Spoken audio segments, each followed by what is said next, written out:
Amados, olhem para o horizonte de suas vidas neste exato momento. O que vocês veem? Não estou falando do sol ou das nuvens, estou falando daquela sombra imensa, daquele problema que se agigantou tanto que roubou seu sono, drenou sua esperança e fez o verbo desistir parecer a única conjugação possível. Esse é o gigante. Ele não é apenas grande, ele é intimidador. Ele usa o medo como arma e a solidão como campo de batalha. Seja a dívida que sufoca, a doença que não recua, o casamento em ruínas ou o desemprego crônico, o gigante tem uma função primária: convencer você de que é pequeno demais para lutar e que Deus está longe demais para ouvir. E quando tudo parece perdido, quando o mapa da vida se resume a becos sem saída, nós caímos na tentação de abandonar a ferramenta mais poderosa que nos foi dada: a oração. Mas a oração que derruba gigantes não é um sussurro hesitante no escuro, é um brado de autoridade, fundamentado não na nossa força, mas na fidelidade inabalável daquele que nos chamou. Quando as circunstâncias gritam a palavra fim, precisamos entender que a oração é a nossa declaração de guerra. É o reconhecimento de que, embora a luta seja visível e palpável, a verdadeira batalha se trava em um reino onde a lógica humana não tem jurisdição. É preciso coragem para orar quando a derrota é iminente. É preciso fé para levantar a voz quando o inimigo já está celebrando. O que faremos quando tudo parece perdido? Faremos o que Davi fez. Recusaremos a armadura pesada do mundo, a lógica pessimista, o conselho dos cínicos, e nos armaremos com a fé simples, mas poderosa, de quem conhece aquele que é maior do que qualquer adversidade. Vamos mergulhar na estratégia que transforma a nossa fraqueza em uma plataforma para a manifestação do poder de Deus. A primeira coisa a fazer é parar de medir o gigante. Comece a medir o seu Deus. A oração que derruba gigantes começa com uma mudança radical de perspectiva. O gigante Goliás era um mestre da guerra psicológica. Ele não apenas tinha altura, ele tinha um currículo de vitórias, uma armadura imponente e um vocabulário de escárnio. O que o povo de Israel via era a impossibilidade física. Eles viam a lança, o escudo, a ameaça de morte. O medo é o espelho que reflete o gigante de forma distorcida, fazendo-o parecer 10 vezes maior do que realmente é. E o que são os nossos gigantes modernos? São narrativas de insuficiência que nos contam: você não vai conseguir pagar essa conta, você não vai sarar dessa doença, você não é bom o suficiente para essa nova chance. É o gigante da autossabotagem, disfarçado de realidade. Para derrubar um gigante, você precisa primeiro desmascarar a sua tática. A tática é a intimidação. A oração, portanto, deve ser o antídoto para a intimidação. Não ore apenas pedindo alívio, ore reivindicando a autoridade. O que o gigante roubou de você? A paz, a alegria, a estabilidade financeira? A oração de derrubada é a oração de restituição. É a oração que diz: eu sei quem eu sou em Cristo, e o que você está tentando tomar não pertence a você, mas ao reino. Um erro comum que cometemos quando tudo parece perdido é tentar negociar com o gigante, em vez de confrontá-lo. Tentamos resolver problemas espirituais com soluções puramente humanas. Recorremos à ansiedade, ao planejamento excessivo e ao desespero, em vez de recorrer à fonte de todo o poder. Davi não tentou fugir nem negociar a aposentadoria de Golias. Ele olhou para a ofensa que estava sendo cometida contra o nome de Deus e usou isso como combustível. Nossa oração deve ser inflamada pela indignação justa contra o domínio que o caos e a destruição tentam exercer sobre nossas vidas. Não permita que o peso do problema paralise a sua boca. A paralisia da oração é a vitória silenciosa do inimigo. O segundo passo, após a mudança de perspectiva, é a declaração de identidade. Nossos gigantes só caem quando lembramos ao mundo e a nós mesmos de quem somos filhos. Você não está lutando sozinho. Você está lutando como um embaixador do reino. Portanto, a sua voz não é apenas sua. Ela carrega o peso e a autoridade do rei. A verdadeira oração que derruba gigantes é estratégica.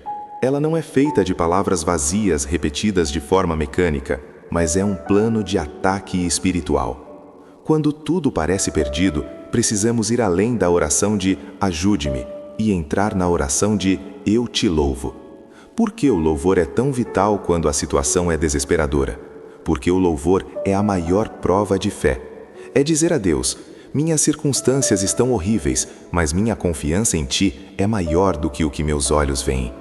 O louvor desarma a ansiedade e realinha nosso foco. Ele faz com que o gigante não pareça maior, mas sim que Deus se torne maior em nosso campo de visão. E o que mais faz parte dessa estratégia? A confissão. Não a confissão de culpa, mas a confissão de poder. Quando você confessa a palavra de Deus sobre sua situação, declarando cura em meio à doença, prosperidade em meio à escassez, paz em meio ao caos, você está usando as armas espirituais que são poderosas em Deus para destruir fortalezas. Você está trocando a narrativa do mundo pela narrativa do céu. Pense na Batalha de Jericó. O que derrubou as muralhas? Não foram catapultas ou táticas militares sofisticadas, mas sim a obediência, a marcha e o grito. O grito era uma forma de oração, um louvor em ação. Para derrubar o gigante, você precisa parar de se esconder atrás da muralha do medo e começar a marchar em obediência, mesmo que pareça ridículo para os observadores. A oração estratégica também envolve a intercessão. Quando oramos uns pelos outros, o poder se multiplica. Você pode se sentir fraco, mas quando um irmão levanta sua mão em oração por você, a força é restaurada. A oração que derruba gigantes não é um ato solitário, mas um esforço comunitário. É a igreja se levantando e dizendo: o que o inimigo tentou fazer contra um de nós, ele tentou fazer contra todos nós, e nós não permitiremos. Portanto, a estratégia é tripla: louvor radical que muda o ambiente, confissão ousada que estabelece a palavra e intercessão fervorosa que une as forças do reino. O gigante odeia o louvor, porque ele expõe a sua impotência perante o Todo-Poderoso. A oração é a fundação, mas a ação é o catalisador da queda do gigante. Davi não orou e depois voltou para o pastoreio. Ele orou, pegou suas 5 pedras lisas, os recursos que ele tinha, e correu em direção ao gigante. Essa é a lição crucial quando tudo parece perdido. A fé sempre exige movimento. O que são as suas 5 pedras hoje? Seus recursos não são necessariamente financeiros ou intelectuais. São as ferramentas que Deus lhe deu. Sua habilidade de perdoar, sua resiliência, sua voz profética, sua capacidade de servir, sua obediência. A oração que derruba gigantes nos move do estado de vítima para o estado de guerreiro. Depois de orar, você precisa agir. Agir significa dar o primeiro passo de fé, mesmo que pareça que você está caminhando para o desastre. Se o seu gigante é a procrastinação, a sua ação é começar a tarefa imediatamente. Se o seu gigante é o ressentimento, a sua ação é liberar o perdão. Se o seu gigante é a escassez, a sua ação é semear com generosidade e sabedoria. A fé sem obras é morta, e a oração sem ação é incompleta. A ação que segue a oração é a materialização da nossa confiança. É o nosso corpo dizendo: minha alma já crê na vitória, agora meus pés vão manifestá-la. Muitos de nós oramos por anos, mas nunca nos movemos em direção ao vale. Ficamos parados, esperando que Deus desça e mate o gigante por nós, quando Ele já nos deu a autoridade e as pedras necessárias. Ele nos deu a capacidade de usar a lógica e a tática, mas sob a unção do Espírito. A oração prepara o campo, mas é a sua obediência ousada que lança a pedra. Lembrem-se que Davi não usou as 5 pedras por acaso. Ele estava preparado. Ele tinha treinado no campo, defendendo suas ovelhas contra leões e ursos. Nossas pedras são as habilidades e experiências que Deus nos deu em nosso treinamento secreto. Não despreze suas experiências passadas. Elas são as munições que Deus preparou para este confronto. Use sua história, use sua dor, use suas cicatrizes. Elas são a prova de que você já sobreviveu a batalhas menores.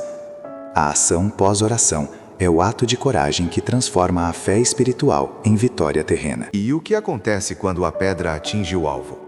O mundo espera que o gigante caia de forma espetacular. Mas a queda do gigante nem sempre é imediata ou óbvia. Às vezes, o gigante cai em etapas. A oração que derruba gigantes não é apenas sobre o momento do impacto, é sobre o processo de testemunho e persistência. O gigante pode ter caído, mas a batalha ainda precisa ser finalizada. No relato bíblico, o gigante está atordoado, mas é Davi quem corre e garante a vitória total, usando a própria espada do gigante. Isso simboliza que, após a oração ter atingido o ponto crucial e quebrado o poder do inimigo, precisamos usar as armas que ele usava contra nós: o medo, a dúvida, a opressão, para garantir que ele nunca mais se levante. Se o seu gigante era a dívida, a queda dele é o plano de quitação agressivo, a nova mentalidade financeira, a disciplina. Se o seu gigante era a doença, a queda dele é a mudança de estilo de vida, a agressão ao tratamento, a declaração contínua de cura, mesmo que os sintomas persistam. A persistência é a prova de que sua fé é genuína. A oração que derruba não permite que você volte à zona de conforto. Ela exige que você se torne o agente de transformação. E o testemunho? O testemunho da queda do gigante é vital. Quando tudo parece perdido, a nossa voz deve ser a voz de esperança para aqueles que estão na mesma situação. Não guarde a vitória para si. Quando o gigante cair, use sua experiência para encorajar outros. O testemunho é o mapa de batalha que Deus usa para libertar exércitos inteiros. Sua vitória não é apenas para sua glória pessoal. Ela é um farol de esperança para sua família, sua comunidade e sua igreja. Lembrem-se, o inimigo tentará levantar outros gigantes. A vida é uma sucessão de batalhas. Mas uma vez que você experimenta o poder da oração estratégica, você sabe o que fazer. Você já possui o manual. A oração que derruba gigantes é, em última análise, a oração que fortalece o guerreiro, preparando-o para a próxima luta, transformando o vale da sombra da morte em um campo de treinamento para a grandeza. Não se contente em sobreviver. Lute para prosperar. Portanto, amados, voltemos ao ponto inicial. O que fazer quando tudo parece perdido? A resposta é clara e poderosa. Ore. Mas não de qualquer forma. Ore com perspectiva. Ore com estratégia. Ore com ação. E ore com persistência. Primeiro, mude sua perspectiva. O seu Deus é infinitamente maior do que o seu problema. Segundo, use a estratégia do louvor e da confissão para desarmar o inimigo. Terceiro, mobilize suas pedras lisas, seus recursos e suas habilidades e corra para a linha de frente da batalha. O medo é um mentiroso. O desespero é uma tática de distração. A única verdade que importa é que o poder que ressuscitou Cristo dos mortos reside em você. E esse poder é suficiente para derrubar qualquer adversidade que se levante contra a promessa de Deus para a sua vida. Não permita que a voz do gigante seja a última voz que você ouve. Que a sua oração seja a voz que declara o decreto do céu sobre a terra. Não se curve, não se esconda, não desista. Se você tem fôlego, você tem munição. Se você tem a palavra de Deus, você tem a espada. Levante-se hoje, no meio do seu vale, e declare: meu gigante vai cair. Ele não é invencível. Ele é apenas um obstáculo temporário no caminho da minha promessa. Que a nossa vida seja um testemunho contínuo do poder da oração que derruba gigantes. Que saibamos que quando tudo parece perdido, na verdade, tudo está pronto para a maior manifestação da glória de Deus em nossa história. Comece a orar agora. Comece a correr agora. A vitória já foi decretada. Amém.